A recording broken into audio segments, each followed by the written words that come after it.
la mine, 20, 22, 24 rue de Monceau. Salle audiovisuelle.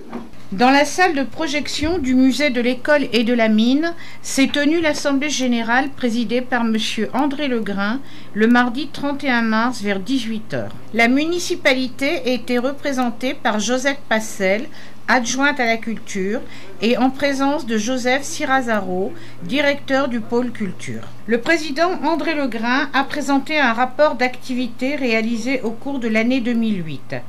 Les bénévoles de l'association ont accueilli plusieurs fois par semaine des groupes scolaires, mais aussi les visiteurs, qui avaient entendu parler de la bonne réputation du musée arnésien. Parfois, les visiteurs viennent même de l'étranger, nous précise le président, fier des activités menées l'année dernière. Et au total, c'est environ 1500 personnes à avoir franchi le seuil du musée de l'école et de la mine. Pour l'année en cours, de nombreuses visites sont déjà programmées jusque juin. Les bénévoles qui entourent Monsieur et Madame Legrain n'ont donc pas fini leur mission, mais de toute manière, ils en sont ravis. Autre point abordé par le président, il rappela la nécessité d'entretenir de manière permanente le musée, mais aussi toute la partie administrative, en secrétariat et en inventaire du patrimoine. Le travail ne manque pas et des volontaires bénévoles seraient acceptés avec beaucoup de plaisir, nous avoue Monsieur Legrain. Et si vous êtes intéressé, vous pouvez joindre le secrétariat du service culturel en mairie de Armes.